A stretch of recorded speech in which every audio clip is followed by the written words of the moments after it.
দুপুরে রান্না শুরু হয়ে গেছে আমার। বেগুন ভাজা করছি।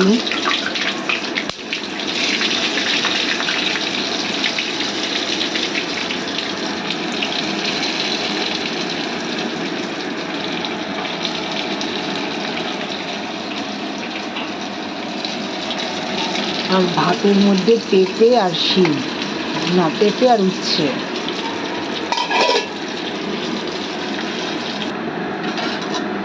বেগুন ভাজা হয়ে গেছে, উঠে যাচ্ছি।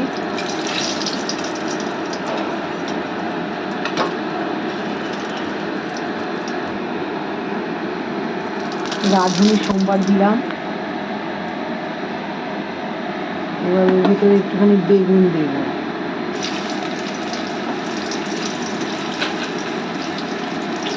অল্প দেবো, বেশি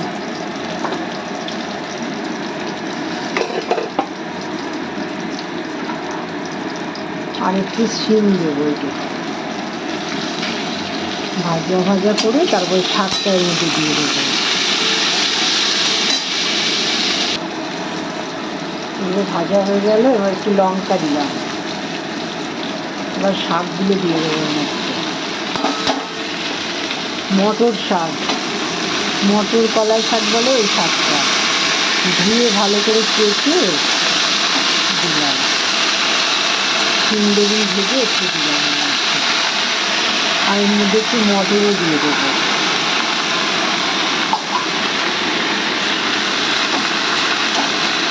লবণ হলুদ সব দিয়ে দিয়েছি শিম ভাজার ভেতরে আগেই, আর দেবো না। আদা গ্রেট করে দিয়েছি। যে আমার শাকটা রান্না হয়ে গেছে, কমপ্লিট। মটর শাক। এবার লাউ শুক্তো রাঁধুনি সোমবার দিয়েছি, আর লাউ দিয়ে দিলাম।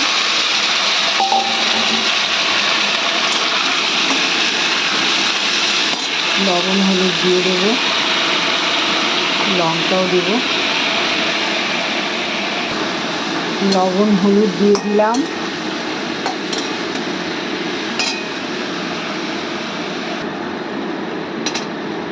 বড়িটা দিয়ে দিলাম। তেল গরম হয়ে গেছে, এখন বকফুল ভাজবো।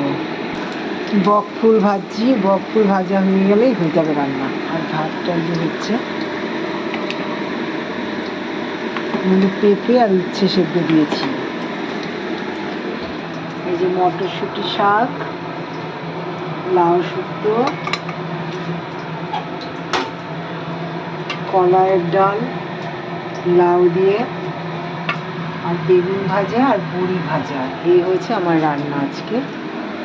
আর একটু বাকি বকফুল ভাজা করছি। বকফুল ভাজাটা হয়ে গেছে।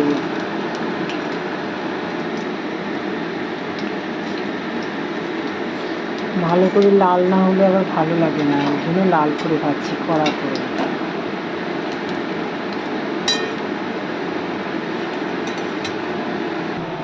কমপ্লিট হয়ে গেছে রান্না আজকে। লাউ শুক্তো, শাক, ডাল, ভাজা আর বকফুল ভাজা। এই ভাতটা একটু দেখাই। এই যে ভাত,